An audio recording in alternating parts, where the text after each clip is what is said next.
What is up mga kuys? It's Kuys Daniel, and for today's video, magpaparepaint tayo ng bike. Pero bago ang lahat, cue the intro.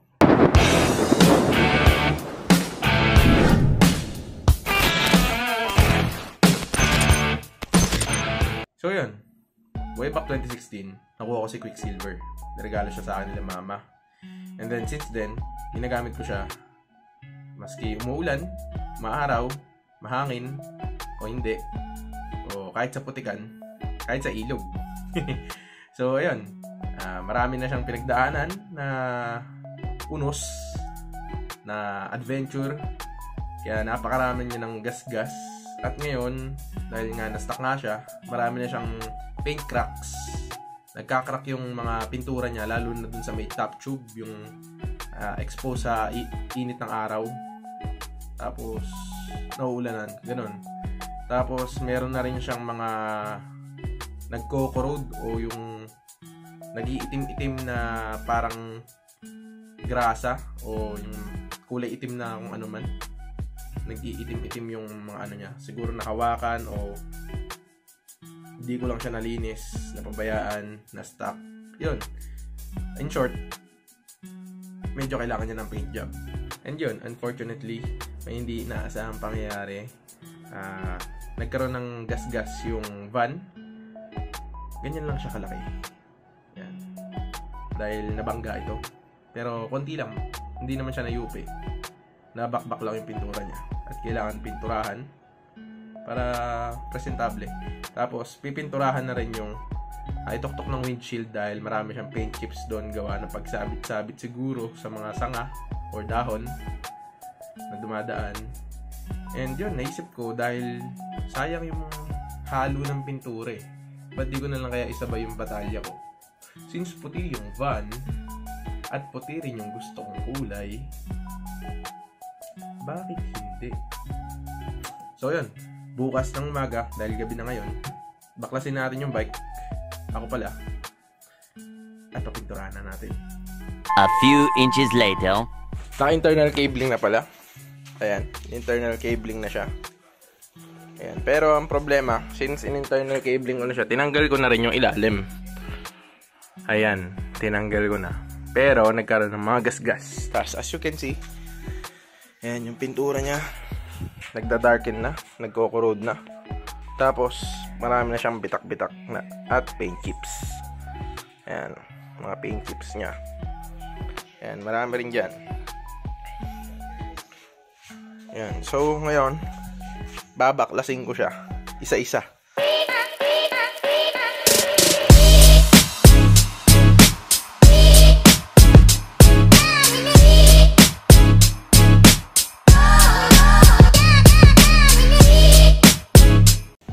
So yun, magmumotor tayo. Dahil natin to ay Nonoy. Tatanggalin natin yung headset tsaka bottom bracket. Tanggal na natin lahat yan. Tanggal na yung mga pyesa nya. Ito BB, pinatanggal natin sa shop kay Kuya Nonoy. Hindi ko na na-videoan pero shoutout sa'yo Kuya Nonoy. Kasama na tong headset. Yung isa basag na yung bearing. Buo pa yung kanya, yung mga bulitas niya, pero basag na yung bearing kasi ano yan eh, seal bearing yan eh. Ito yung ilalim, hindi pa. Okay pa yung ilalim. At nga pala, wag kayo magkakabit ng ganito sa bike nyo. Napakahirap tanggalin, nakakasira ng brake hose. A few moments later. Dito na kami. At ito, ito yung mga hako niya. Mga gas-gas niya kasi ayun, basag-basag yung pintura. Yun yung sticker natin, pagawa natin. Tapos ito, Quicksilver. Papagawa pa ako ng blue nito. Hindi ko alam kung blue o black yung gagamitin ko. Pero makikita natin. Pero ito ang pinaka natin yan. Pinaka gagamitin natin sa sticker dyan. Trek. Dadalhin na namin, Ayan si Quicksilver ngayon. Tapos ito yung ilalagay sa kanya. One eternity later. Nakakuha ko na, mga kuys. Ang ganda. Ito na siya. Boom! Boom daw. Ayan, kulay puti par. Kulay puti mga kuys. Tapos, ang brand niya ay Trek. Ayan, Trek. Hindi naman Trek yung bike ko. So, nare-brand ko, di ba? Okay lang yun kasi bike ko naman to. Hindi ko naman ibebenta to sa iba. Tsaka kung sakali ibenta ko man, sasabihin ko na repainted lang to. Hindi siya original na Trek frame. Tapos, yung nakatenga dito na matagal na ano ng Trek, head badge ng Trek, kinabit ko na. Yan o. Kasi gusto ko talaga itong brand ng Trek na to, matagal na eh. Simula na nag-umpisa ako mag-bike, siguro Japanese bike pa lang gamit ko, Trek na talaga gusto ko eh. Kasi sobrang astig. Simple lang siya, isang malaking Trek lang siya dito, pero nakahawig siya naman, look. Ganon, nakaastigan din ako sa sa logo ng ng look. Isang malaking look lang dito. O kaya yung Santa Cruz, Cannondale, marami pang iba. Pero Trek talaga gusto ko eh. So yun nga ano pa nga ba ang ibang mga nakalagay dito sa frame na to bukod dito sa logo ng Trek, no? So una, itong Japanese and then Chinese characters na to na kinuha natin sa concept ng AE86 ni Takumi. Ito, yan. Diyan natin kinuha tong design na to, no? So ito muna ng Japanese characters na to, kung di ako nagkakamali. Phantom to, no? Phantom. Dahil ito yung original na brand na itong frame. Ayan, nilagay ko dyan. Phantom. In Japanese, parang paano to umuyak tayo Phantom. Pero, yun, astig nga eh. Maganda yung niya. Maganda yung mga characters niya. Ayan. Tapos dito, yung pangalan niya, Quicksilver. Ayan, pero ito, hindi ako nagkakamali. Fast Silver yata yung lumabas na meaning netong Chinese characters na to, sabi ni ChatGPT. Kasi hindi ko alam, pero parang wala yatang direct equivalent yung quick sa parang fast yata yung parehas lang naman ang ibig sabihin niya, mabilis, di ba? Pero pangalan niya Quicksilver. Ayan. Ito yan. Tapos ito, yan. Quicksilver yan, baliktad lang.